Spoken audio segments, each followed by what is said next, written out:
Nesse vídeo eu vou conversar com vocês sobre o sarampo, que é uma doença viral exantemática, extremamente contagiosa e que está distribuída no mundo inteiro. Tá? Depois que nós tivemos a introdução da vacina contra o sarampo, a gente teve uma redução muito importante, tanto da mortalidade quanto da morbidade, mas apesar disso, infelizmente o sarampo ele persiste entre as 10 doenças infecciosas de maior mortalidade no mundo todo. Sobre a epidemiologia, o sarampo ele é considerado endêmico e epidêmico nos continentes africano, asiático e europeu. Ele apresenta alguns surtos de endemia, de epidemia na América. Tá? O livro traz aqui alguns dados sobre casos de sarampo que foram registrados em outros locais. Me chamou muita atenção na Europa, onde foram registrados 27.134 casos de sarampo desde janeiro de 2014 até março de 2015, bastante relevante, né? Mas falando aqui do que interessa mais para nós, que é no Brasil, o livro traz aqui informações de 2011, onde foram registrados 18 casos de sarampo vindos de fora. Os riscos de se adquirir o sarampo estão no contato e também em relação a viagens para locais que são considerados epidêmicos ou endêmicos, mas o principal fator de risco mesmo é a não vacinação. A gente tem que alguns estudos realizados nos Estados Unidos mostraram que a grande parte das pessoas que desenvolveram sarampo foram aquelas que não foram vacinadas propositalmente. Sobre a etiopatogenia, o sarampo ele é um vírus RNA de fita simples, é um vírus envelopado. O contato com o vírus pode acontecer pelo ar ou de uma pessoa para outra, através de grandes gotículas de saliva. Pode acontecer também, mas é bem menos comum, através de pequenas partículas de aerosol, quando essa pessoa tosse, quando ela espirra, quando ela fala ou quando ela respira. Tá? O vírus do sarampo ele consegue permanecer vivo no avião. O vírus do sarampo ele consegue permanecer vivo por até 2 horas, tanto no ar quanto na superfície, e o homem funciona tanto como reservatório quanto fonte de transmissão. O período de incubação do sarampo varia de 7 a 18 dias, mas a gente tem uma média aí de aproximadamente 10 dias até o surgimento da febre e aproximadamente 14 dias para o surgimento do rastro sugestivo de sarampo. A pessoa com sarampo ela começa a transmitir a doença mais ou menos 4 dias antes do aparecimento do rastro e continua transmitindo até 4 dias após o desaparecimento dele. Tá? Como sempre, em pacientes imunodeprimidos, esse tempo de transmissão costuma ser mais prolongado. As mães que foram previamente vacinadas, elas podem passar a imunidade para o filho através dos anticorpos que foram induzidos pela vacina. Sobre a apresentação clínica do sarampo, ele é dividido em duas, que é a forma clássica e a forma atípica. Vamos começar falando sobre a forma clássica. Então, a forma clássica ela é dividida em períodos, né?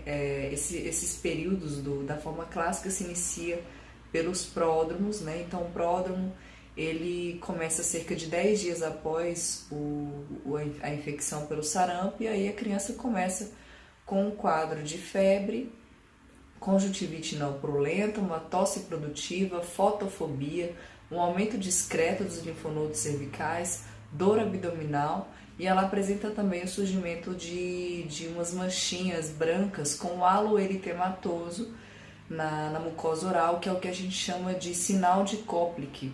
O sinal de Koplik ele é patognomônico do sarampo, tá? E pode surgir desde poucos dias antes do exantema até logo em seguida. O segundo estágio da forma clássica é o surgimento do exantema. Tá? Então esse exantema ele começa a aparecer cerca de 2 a 4 dias após o surgimento da febre. Característica desse exantema, ele é maculopapular, avermelhado, e ele se inicia ali na região retroauricular e face e segue em direção ao tronco e às extremidades. Ele tem uma duração aproximada de 5 a 6 dias. A terceira etapa da forma clássica é a convalescência ou descamação fulfurácea, que é o momento em que as manchas do sarampo, o rastro do sarampo começa a desaparecer, deixando uma descamaçãozinha fina. Ela desaparece na mesma ordem em que elas surgiram, tá? Então, vão desaparecendo céfalo-caudal, né? Tem um desaparecimento céfalo-caudal da mesma forma que elas surgiram, tá? Algumas crianças, elas podem apresentar também diarreia, inapetência e linfadenopatia. A forma atípica do sarampo é bem diferente, tá? E ele acontece em pessoas que têm uma imunidade parcial ao sarampo. Então, foi relatado em indivíduos que receberam a vacina do sarampo, né, com o vírus vivo atenuado ou morto, em pessoas com comprometimento da imunidade ou pacientes que não foram vacinados, tá? E aqui a apresentação, como eu já falei para vocês, é bem diferente. Essa pessoa pode cursar com febre, com pneumonia, derrame pleural, com edema, e ela apresenta um rash também, tá? Que pode ser também maculopapular, mas pode ser petequial. E ao contrário da forma clássica, que esse exantema tem um surgimento céfalo-caudal, esse aqui, né, da forma atípica, se inicia pelas extremidades. Falando agora sobre as complicações do sarampo, elas vão acontecer em cerca de 40% dos pacientes, ou seja, bastante significativo. E aí nós temos alguns fatores de risco para o surgimento dessas complicações, que são a idade, né? Então é mais comum em indivíduos com menos de 5 anos, principalmente abaixo de 1 ano de idade ou acima de 20 anos. Em pacientes, claro, imunocomprometidos, em gestantes e pacientes desnutridos. Tá? As complicações mais frequentes são as infecções bacterianas do trato respiratório, né? Aqui estou me referindo à pneumonia e à otite média, sendo que a pneumonia ela é a principal causa de óbito nas crianças. O diagnóstico de sarampo vai se dar através do quadro clínico, né, característico, tanto da sua forma clássica quanto a forma atípica, associado a dados epidemiológicos, tá? E aí, pessoal, a partir do momento que a gente levantar a hipótese diagnóstica de sarampo, a gente tem que confirmar isso laboratorialmente, à exceção das situações onde a gente tiver surtos de sarampo, tá? Então, quando que a gente vai suspeitar? Pacientes que vão apresentar o quadro clínico, pode ser a forma clássica ou atípica. Se eles, em pacientes que não forem vacinados, que tiverem o estado vacinal desconhecido, pacientes que viajaram para áreas epidêmicas ou pacientes que residam ou convivam em áreas de aglomeração. A forma padrão ouro da gente estar fazendo o diagnóstico de sarampo através da sorologia, né, a detecção do IgM em amostras de sangue do paciente. Então, esse IgM ele pode ser detectado depois de 3 dias do surgimento do exantema e ele desaparece depois de 30 dias. Uma outra forma que a gente tem também de fechar o diagnóstico é a elevação de 4 vezes o título do IgG em amostras seriadas. O tratamento do sarampo é suporte, tá? Não tem o que fazer porque não existe uma droga antiviral específica. Tá? E aí é claro que no surgimento de complicações a gente vai entrar com um tratamento específico para complicação, como por exemplo o uso de antibióticos em casos de otite média e pneumonia. A Organização Mundial de Saúde recomenda também o uso de vitamina A em crianças com sarampo nos países subdesenvolvidos, porque ela parece estar relacionada com uma redução da mortalidade do sarampo. Tá? Então, ela está recomendada a administração da vitamina A uma vez ao dia por 2 dias e a dose recomendada varia com a idade. Então, crianças com menos de 6 meses de idade, 50.000 unidades por dia, crianças com 6 a 11 meses, 100.000 unidades por dia, crianças com 12 meses ou mais, 200.000 unidades por dia. Sobre a vacinação, né, o sarampo, nós temos hoje a vacina contra o sarampo, que é dada aos 12 meses de idade, que é a chamada tríplice viral, né, a vacina contra o sarampo, a rubéola e a cachumba. E aos 15 meses de idade a gente faz a segunda dose dessa tríplice associada com a vacina contra a varicela, né, que é a tetradiviral.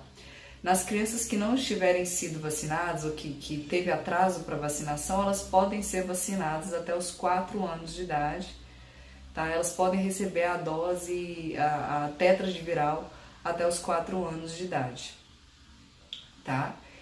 Indivíduos de 5 anos até os 29 anos de idade devem receber 2 doses da tríplice viral e nos pacientes a partir dos 30 anos até os 49 anos de idade, eles podem receber uma dose da tríplice viral se eles não tiverem recebido as vacinas na idade adequada, ok?